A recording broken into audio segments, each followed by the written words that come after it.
Excellennial here, once again with Nathan the Excel novice. Nathan once heard that you can use formulas to calculate mathematical problems, but how? By the end of this video, Nathan will understand the basic mathematical formulas that can be used in Excel. So here's our template where I'm going to show you how to use formulas to add, subtract, divide, and multiply. Excel can pretty much replace your calculator, but it takes more work. So the reason why I'm actually making this video is that knowing how to do these mathematical formulas in Excel can help further down the line with other functions and formulas. Let's start with addition. Of course, we can just type 2 plus 2, but that's not going to do anything. Whenever we're creating formulas, we have to type the equal symbol, and then we can type in our 2 plus 2. When we press enter, it will calculate automatically.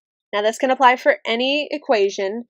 200 plus 900, 1,600 plus 9,000.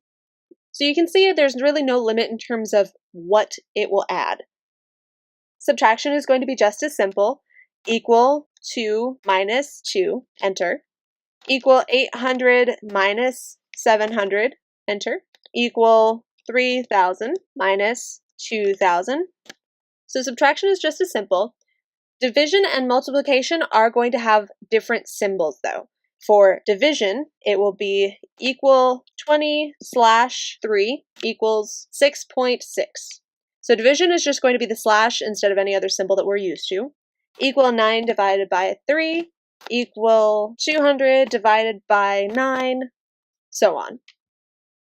Multiplication uses an asterisk. That would be equals 2 times 2 equals 700 times 2 equals 20 times 8. So there's your basic mathematics in Excel. Just remember, like in this example, we have to select the equal symbol before we type in our equation.